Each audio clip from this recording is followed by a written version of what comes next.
Welcome to the daily update, where I'll go over the action in the market for Tuesday, July 22nd, and we'll see how things look for Wednesday, July 23rd. Before diving into today's video, if you find it helpful, consider a 30-day free trial to the SPX investing program. This trial lets you explore my unique approach to market analysis. Full-length daily and weekly videos are available on a delayed basis after the market closes. For immediate access, become a member by clicking on the link below. Kind of a quiet day, up a little bit, enough to set a new all-time high. Growth did not have a good day, tech did not have a good day, and semis did not have a good day. But we saw the broader market actually have a pretty good day, and that's helping to keep things positive. It's still middle of summer, and so we're seeing some slow action. We were actually just a little bit above average with volume. Now, there were no economic reports that came out. Jerome Powell gave a speech that pretty much went unnoticed. There have been some trade deals announced that I'll go through here in just a moment, just mentioning them, not going into the specifics. But the market is just holding up for right now. This problem with coming into the middle of July, like we saw over the last couple of years, so far that has not materialized. Now we have earnings coming out from a lot of companies, and then in Wednesday's session, we're going to have some major reports that come out, and that may give some support to stocks. And as we get through this week and next week with a large part of the earnings coming out, it's likely to help the market, at least not really go down too much. Of course, anything could come out of left field geopolitically or with the out of the White House, and that could shift everything around. But we're maintaining a pretty positive stance for the time being. Okay, so right at the open, we had a flat open. Just not an awful lot of conviction, and it looked like, okay, maybe we're going to have a bit of a down day, and it started out that way, but then it's kind of a day trader's dream where you can get in, make small little profits, and then get out.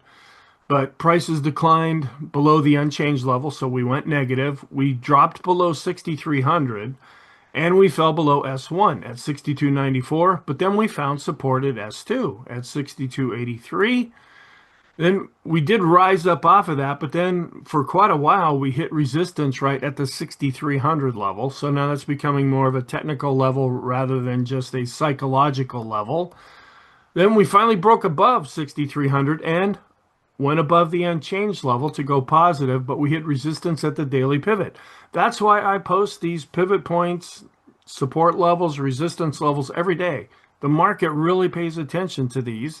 And I have found that with the 10-minute chart, that's the pivot points, because they're calculated different depending on what time frame you're actually looking at. I found the 10-minute charts to be the most helpful and the most accurate. So we did close slightly positive, and we couldn't quite get above the daily pivot at 63.15. So we're at 0.06%, virtually unchanged, but there was a little bit of strength that came in. It was under the surface, but it was more value. And small caps and mid caps had a good day too. So we were above average with volume, just barely there. We're positive on all time frames. We have been now for quite some time.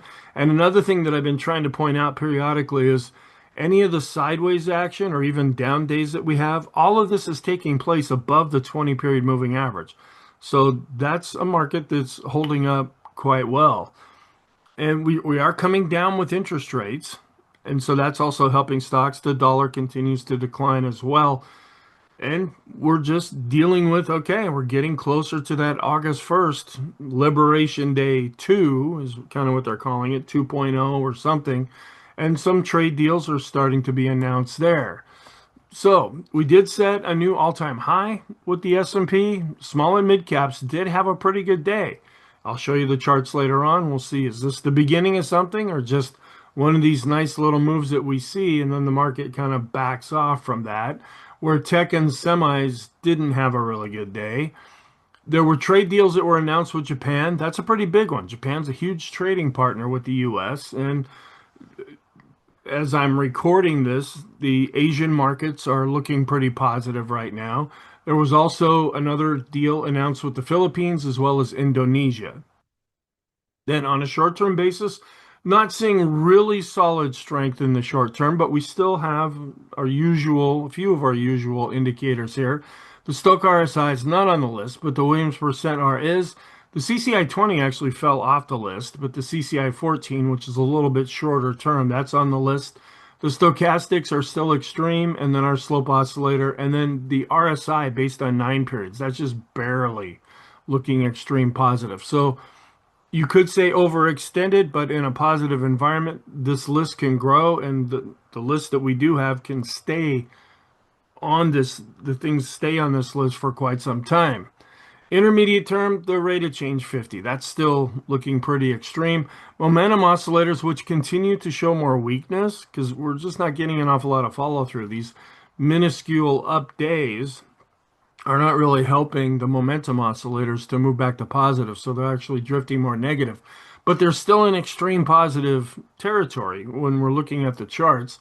The Sean trend meter, and we're still far away from the 50 period moving average, and then the RSI 14, just barely extreme positive there. No change to the scenario. I was kind of hoping with Jerome Powell coming out and giving a speech, but it really didn't even make the highlights of what happened. That was really the only potentially big thing that was happening on Tuesday as far as direct impact on the stock market, other than the trade deals and things like that. The dollar was down, interest rates were down 4.34% with the 10-year yield down from 4.37%. We're still quite positive here, sentiment. When we get above 75, that's when we're extreme positive, and we're ticking down just a little bit there. And we are positive with the trend. The ADX is above its moving average, both on the short and intermediate term chart, and that shows a strengthening trend. We're above 20. The green line is above the red line, and actually, this should be above 20. That's a mistake that's been here for a while now that I didn't change. And the bias, I'm still keeping that at mixed just because the index itself isn't moving all that much right now. And I'm keeping the momentum at positive to mixed as well. Okay, didn't have any economic reports. We're going to get a few in Wednesday's session, and we're going to get some earnings reports there. So, have a few extra charts to go through here.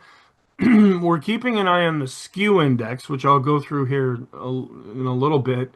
And we're just seeing that calls are almost 70% of total market volume. Hasn't been this high since blah, blah, blah. Okay, so when the skew index, which is a variation of the VIX, when it's giving us a high reading up into the red area, we often don't know the context of that. We have to look at other charts like this one to tell us, okay, there's an awful lot of calls, which increase in value as the market goes up. People are expecting a break to the upside. And that's why we're seeing the high reading on that particular chart. Then we get this once a week, the overbought, oversold composite. We're pretty high. We're at 89.01. We're getting really close to this 90 level, and a lot of times that means some kind of a top. Now we could still go even higher than where we're at right now, but we're getting a little toppy with this chart. Then yet another clue, the bulls should continue to have fun. This is just looking at the performance of the S&P after 60 days above its 20-period moving average. And that's what I use to define the short term. And when you look out here, especially if you go out 3 months, you're looking at pretty good returns. They're all positive. We don't know what's going to happen right now, but still, the odds are a little bit more in the market's favor when we're above that 20-period moving average and performing much better than all the years with the average and the median here going back to 1950. Then earnings sentiment, folks are having a little bit of how they're feeling about earnings. It's been very strong over the past month. And this is the dark blue line is the US. And we're seeing earnings being revised up. And that's what drives stock prices. Okay, the 10 largest companies as a share of the S&P, 39%. That's what they account for. That's why we look at, I don't look at all 10, but we look at a number of different charts. the mega caps, the really big stocks, because they have the most impact. And their earnings are also going up, showing that rising 30% here with the biggest companies. And that's why we focus on them because they have so much more of an impact on the index. Valuation relative to Treasury still going down here as well. Then earnings, oh, this is the same chart here. I get these from two different sources and I doubled up here on this chart. S&P's rich valuation leaves little room for error. Okay, depends on how you look at it. All right, we've been overvalued for years now, and we could become even more overvalued. Of course, if we do start to pull back down, if we get into August and September and they end up being weaker, they're going to blame it on valuation. But as we're going up, I mean, we never did become inexpensive here, but again, there are investors that really use PE ratios to make their decisions. Okay, recent mutual fund and ETF flows, a lot of money still going into money markets, seeing an increase in bonds. Now, bonds have had a pretty good year so far, so you can see where the money's starting to chase that a little bit, where it's not performing quite as well when you put them into stocks. But the stock market is doing quite well, especially bouncing up off of those April lows. Then weekly flows into crypto, seeing a lot of money going in there as Bitcoin specifically has been breaking out to the upside. Earnings growth expected to pick up in 2025. These are the estimates looking forward. This is what drives stock prices. If a company's going to make more money, their stock price is worth more. Then another chart, we have M2. We used to have other readings that mysteriously just kind of went away. This could be potentially inflationary, where we're seeing a real increase in the M2 money supply on a year-over-year basis.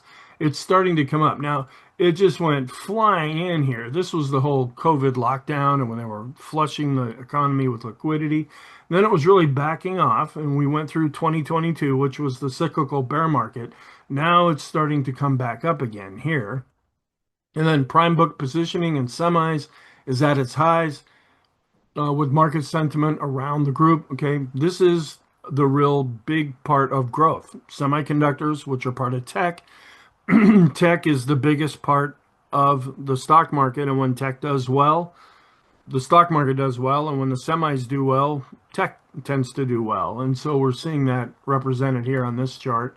And then ETF flows, seeing a lot of money going into large cap growth specifically here, and money coming out of investment grade bonds. These are more conservative bonds. And that's really what I picked out. We are seeing money coming out of small caps, but there may be some flowing back in after having a good day on Tuesday.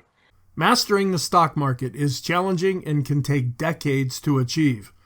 Most beginner traders and investors feel overwhelmed and often fail. Stay ahead with the SPX investing program.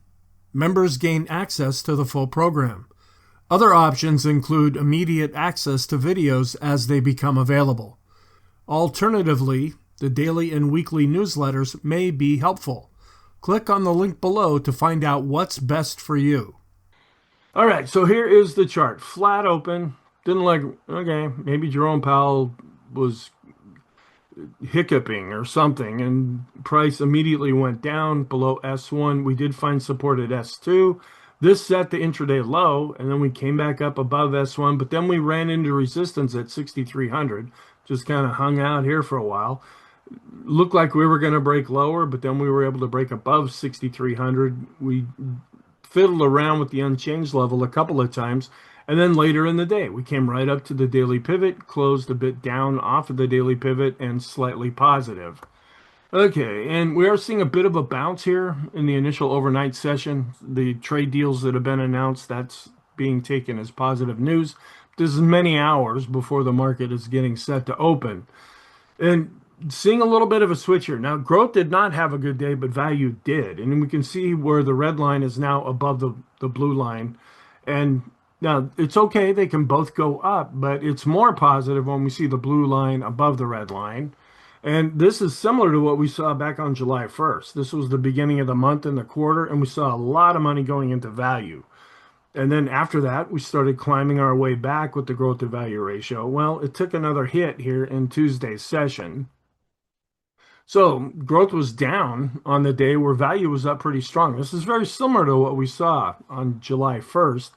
Growth was up less for the mid caps and up less for the small caps. So a lot of value here. Is this the market becoming more defensive? Is this, we did see that at the beginning of the month. Is this, are we starting to see a little bit more of a pattern? Not yet, because there's a lot of separation between the first and then the Tuesday session. But if we start to see this build over a period of time, that can give us some clues that the market is getting more defensive. And so we came down here with the small cap growth to value ratio here. We also declined with mid cap growth to value as well as S&P growth to value, but they're all still positive. And we declined with this growth to value ratio here, but still well above the rainbow. And we are improving with discretionary to tech. That's more positive for the market. And we're rolling over still here, but we haven't crossed below the moving average with the short-term trend. So, and we're positive because the green line is above the red line. Now, the green line did come down a little bit where the red line did go up, but it's still positive in the short term. We're also still a little bit further away from the moving average with the intermediate term with the green line above the red line. Volume did go up just a little bit above average. You can see just a little tiny green right here with the volume. Then I used to get this chart over the weekend and I would go over it in the weekly video, but it's published a different day of the week now. So we're actually looking a little bit more negative. We had been improving with the Goldman Sachs sentiment indicator. Now it's actually slightly negative. This could end up being positive for the market, but the ones that we use, that seems to have a better pulse of really what's going on in the market, the fear and greed index. And we are still below 20 with the VIX, and we're still below the moving averages with the VIX of the VIX. So volatility has been rather tame, at least for right now. We declined with this fear gauge, also declined a little bit with this other fear gauge. So a little bit of, of fear coming out of the market. This is the skew index, and we're up in this red area, and it could be because there's a lot of calls that are being bought. And again, they increase in value as something goes up, whether it's an index, a sector, or a stock. So the market is still anticipating some kind of a big move, which because of the previous chart that we saw, it looks like they're thinking that we're going to have a move to the upside. But they thought this before, and then just the opposite happened when we were getting high readings here earlier in 2025. Did see a bit of an increase here with the daily equity put call chart, but we're still going down with the 5-day chart and the 10-day chart, and that tends to be more positive. Still getting a rather high reading. This also can suggest that maybe some further out fear about 30 days from now, that the volatility risk premium is anticipating things as a little bit of an increase here. But our advanced decline line still looking really solid here, both based on price, setting a new high here based on volume. And we're back above zero with the advanced decline oscillator, where it's been chopping above and below zero over the last few sessions. Above zero with the advanced decline ratio. And we're contracting a bit with the new highs, not really seeing any new lows, but the 5-day is still going down and we're still declining to trying to level out here with the 10-day moving average. And kind of getting a mixed picture here. We're still positive with accumulation distribution, but now the boom indicator continues to be pretty much flat. We are positive with the check and money flow, even though the histogram did come down slightly. The red line's still going up, but we're still negative with the check and oscillator. So again, getting some mixed signals from our smart money indicators. Positive but declining with the vortex. The green line's coming down as the red line's going up. Positive, though, when we look at all of our different advanced decline lines, still above advancing moving averages. And the percent of stocks above their 20-period moving average did see a bump there because we're seeing some of the rest of the S&P 500 stocks do pretty well in Tuesday's session, and that's causing this to go up. We also advanced with the 50-day moving average, 100-day moving average, and 200-day moving average. Short term, yeah, it doesn't really look like it here, but we did set a new all-time high. Now, we're keeping an eye on this dashed line here. This is the current pivot point, which can provide overhead resistance. And we kind of gone up to this and we bumped, and we're seeing this on other indexes as well, especially the NASDAQ 100 when I get to that chart. Is this going to be a problem? Is this going to be overhead resistance? At the 63.71 level. No, that the numbers here are for August. So we just want to keep an eye on this. I guess we'll have to watch this as far as price is concerned. And we were just slightly above average with volume. We did improve with the 20, 50, and 200 period moving average study. All of those are still above 50. That's leaning more positive. Coming back up just a little bit below the midpoint with the Stochc RSI, but we are just barely extreme positive with the Williams percent R, and we declined, but we're still extreme with the CCI 14. Well, the CCI 20 just barely dropped below the 100 level here. Stochc RSI, or excuse me, the stochastics, still extreme positive in the short term, but it's still below its moving average. Extreme positive in the intermediate short term below the moving average, and just flat, but also extreme positive with the long short term stochastic. And still positive here with the force index, but below the midpoint. Short term moving average based on 20 periods. Lines are still going up. That's positive. And we're in the +2 channel with the standard deviations chart. We're just right on the verge of, it's like the border between +2 and +3. Intermediate term, we are declining with the balance of power, but it's still positive since it's above zero. We're still above this green 10 period simple moving average here. And as we're barely setting a new all-time high, we're positive with the go, no go with the darker blue bars, still near the highest high value and above the midpoint with this chart. That's positive. Still looking kind of long as far as days, according to the Landry Light way of measuring things. That we're getting further above this dashed line, but we're still positive here with the proper order. We're still negative though. We see the TTM squeeze continue to drop, and it's the darker shade of blue. And still extreme positive with the RSI 50, just dancing along. We continue. Going back to June now, we're positive with the ease of movement, but we just kind of trail along just barely above zero. We are positive with the Arun, more buyers than sellers. That's why the oscillator is positive. And we did cross back above zero with the S&P McClellan oscillator. It wasn't the big stocks. It was the rest of the S&P 500 that showed some strength. So this is improving. And we're barely starting to turn up here based on price, but we're still declining based on volume. Now, the price chart and the volume chart, these are two completely different indicators. I get them from two different locations, but then I put them together on this particular chart. So, but this is giving us a mixed signal now. And we did improve, but we're still negative with the NYSE McClellan oscillator. So we're still going down with the summation index based on price. A little bit better here based on volume. And the swollen trading oscillator, where we were getting a mixed picture, we're now advancing based on price and volume. And negative because we're below the moving average with the PMO, but we're still above this red line. So it's giving us an extreme positive reading. Also, we're still negative based on price and volume. And we did improve and crossing back above 50 with the PMOs that are rising. Again, that was the rest of the stocks at the S&P that helped that. Turning back up just slightly with the buy signals and ticking up, but still giving us a pretty high reading with the PMOs that are above zero. Neutral with the Elder's Impulse system for the S&P. Positive with the parabolic SAR.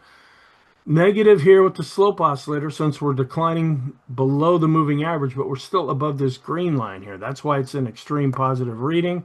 Also negative with the MACD. It continues to go down as well. So our short-term oscillators are actually looking a little stronger with the TSI, but the slope is negative. We're drifting sideways to down with our intermediate-term oscillators, rolling over a little bit with the tricks, and just flatlining here with the KST. Negative with the Copic curve. And coming down, but still extreme with the Sean trend meter.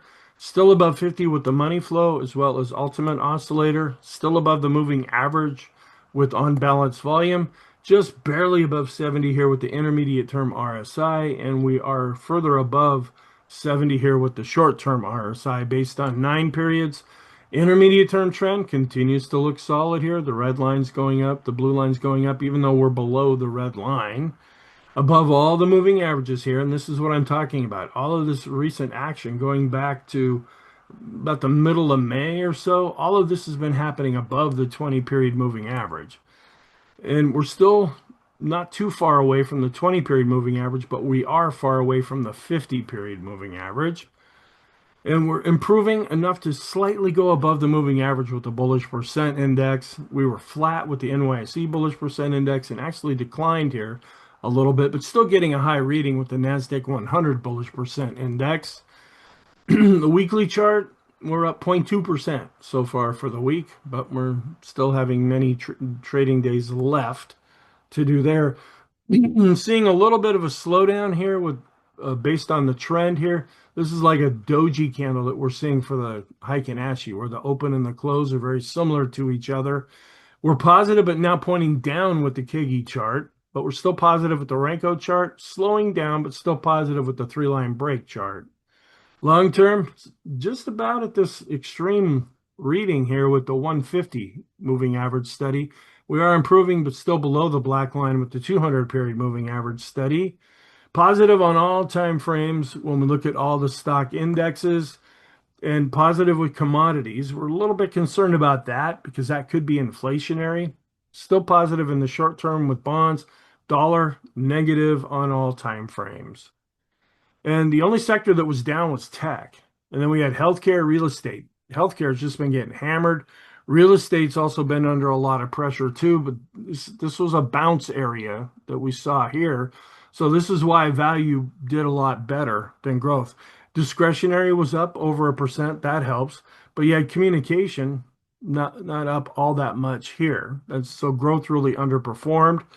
So we had the NASDAQ first going down below 20,009 and then 20,008. Staples had a bullish MACD crossover. That could be defensive. Want to see if that can continue or does continue. And a BPI index crossed below 80 for the energy sector, which had been rather strong lately. Gold ended up going above 3,400. So seeing a lot of red here. Nvidia, Microsoft down. Apple was slightly up. Then we have Amazon up, excuse me, Amazon down, but Tesla was up. Google was up, Meta was down. See, just a real mixed picture here. And we did see an improvement with the equal weight. That really went up. It outperformed in Tuesday's session where we were barely positive with the S&P weighted index. And we're seeing this ratio really coming down. That means that the equal weight outperformed the weighted version. And still just kind of chopping along sideways here with the Dow, but we are still in an uptrend. The diamonds have gone from neutral over to positive, the Elder's Impulse system, and we're right down to this R1 pivot point. Now, the NASDAQ was down, and we're wondering, is this R1 level going to cause some kind of a problem? It's not as evident here. It's a little bit more evident in the next chart that I'll show you, where we went from positive over to neutral with the NASDAQ. This is where we're running into some overhead resistance with the NASDAQ 100.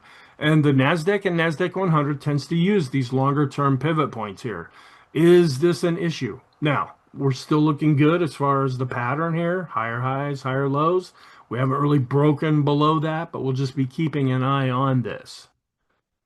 And then we have gone back to neutral after being positive with the Qs. Momentum is continuing to drift lower for the NASDAQ 100. Still dealing with this longer term trend line. We've been here for a while. We're a little bit above it now. And this is about the time we got close to this is when things started to really slow down. And we're above the 200-day moving average with the small cap S&P 600. Also a pretty good day, but still pretty range bound here with the Russell 2000 small cap index. We've gone from neutral back over to positive with the small caps and still range bound here with the mid caps, even though they were up 1.3%.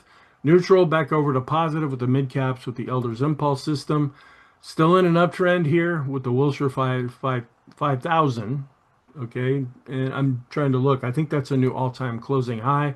Also up slightly here with the total U.S. stock ETF. Financial sector up 0.55% in a solid uptrend there, but still underperforming when we do a ratio of the financial sector to the S&P. We haven't come back up to the 200-day moving average, at least yet. And the FANG index, it was down, but pretty much going sideways as we've gotten further into July. So Apple was up 0.9% above its 50-day moving average, but still in a downtrend. In an uptrend with Amazon, but it was down 0.8%. Microsoft down 0.94%, but in a pretty solid uptrend there. Getting close to a golden cross here with Google. Not quite there yet, Meta was down over 1%, but hasn't even come back down to its 50-day moving average. In an uptrend with Nvidia, but down over 2.5%. Tesla was up over 1% and just kind of mingling around its 50 and 200-day moving averages. And Netflix down another 3.5%, actually falling below its 50-day moving average. And then I wanted to show this. I pull this in and out of the video from time to time. Semiconductors, they were down. But the home builders had a pretty good day, but we're not really breaking out above this previous range yet. The transports have been pretty much sideways. We saw retail get a nice little bump here, but we haven't really broken out above these previous highs yet. But retail has been improving ever since we had the retail sales report last Friday, and pretty much sideways right now, but not really showing a lot of weakness with the regional banks. And kind of drifting right now with the short-term correlation between US and world stocks, drifting down a little bit with the longer-term correlation. Oil was down, getting into the mid 60s, with the 65 range now, and still in a downtrend overall with the dollar on the daily chart, and coming in at 2.02% with the latest reading from Truflation, where CPI came out last week at 2.7%, and falling further below the 4.5% level. This is helping stocks with interest rates going down. And we're going up with the 10-year based on price, getting really close to turning positive here with the MACD, and we've crossed above 50 with the RSI. And still looking okay here with the Qs to S&P growth to value ratio. Really improved. Actually went above the moving average with discretionary to the S&P. Declined with large cap growth versus value, but still above an advancing moving average. So the large caps coming down, but still above the moving average, dropping below the moving average with the mid caps and the small caps. With each video and course, members learn to implement the consensus approach, a unique analytical method. Unlike relying on a few indicators that eventually fail, this approach overcomes analysis paralysis by using the weight of the evidence to draw conclusions. Developed over decades across all market conditions, explore the SPX investing program and start with a 30-day free trial. So the outlook then for Wednesday, we're going to get Google and Tesla before the open. I believe that's when they report, but a lot of people are really laying in wait to see what's going to happen with this. And we are positive on all time frames, and we are trending. We'll get every week we get the MBA mortgage applications index and existing home sales. So not really much in the way of economic data. And then any more trade news or tariff announcements or whatever comes out of the White House, that's kind of leading things right now. And then Thursday will probably be the big day for economic reports. We'll get initial and continuing claims, and then durable goods on Friday. There's also a look at the economic reports for the week. Seasonality, neutral to positive with the Dow and NASDAQ for July 23rd, where we are positive with the S&P going back to 2002. This is the week after options expiration, which tends to be down more than up. But we still have 3 trading days left. Seasonality, though, during a post-election year, we tend to hold up fairly well. The green dashed line's been going sideways. You see a little bit of a bump here over the next trading session or two. Nothing all that massive, but we're not seeing any real negative seasonality either. This is that same chart. I'm following the green solid line on this chart. And we are in the second half of July, which is positive, but it tends to really underperform the first half of July. This also shows, put out by Carver, where we get into the second half of July, and this is where we tend to see some weakness before we might see a little bit of a bump going into the end of the month. So we're getting a mixed signal with our smart money indicators. We're positive with accumulation distribution, and it went up, but the boom indicator's flatlining right now. We're positive with the Chaikin money flow, but negative with the Chaikin oscillator. And we are still negative with the NYSE McClellan oscillator and summation index, where the S&P has now turned positive. Momentum is still sideways to drifting lower for the S&P, and the momentum for the NASDAQ 100 also drifting, but looking more negative now. The long-term special K chart is also negative, and I'll just show this periodically unless there's a change, but the Zahorchak method sell signal, that's a long-term sell signal. It's still in effect. Positive though, growth to value ratios, discretionary to staples, those are still holding up well, even though they didn't have a good day on Tuesday. And the S&P McClellan oscillator has crossed back above zero, so that's making the summation index based on price go up, but we are declining still based on volume. Parabolic SAR is positive, and the bullish percent indexes. Now, for the NASDAQ 100 and the NYC, because they're above 50, that's why they're positive. With the S&P, that's the one I pay more attention to. It's positive because we've crossed back above slightly the moving average. But we have been seeing these decline a lot too lately, like the NASDAQ 100. And the swing trading oscillator is back to looking positive. Ease of movement, money flow, and ultimate oscillator are positive, as is the vortex, even though we saw some weakness there. Financial sector is positive, but it's continuing to underperform the S&P 500. Here are the pivot points for Wednesday's session, which have been updated now on the YouTube community tab. So the conclusion has not changed. We're still positive on all time frames, and we continue to be trending for the time being. Thank you. I hope you found this helpful. I hope you have a really good day, and I will talk to you in the next video.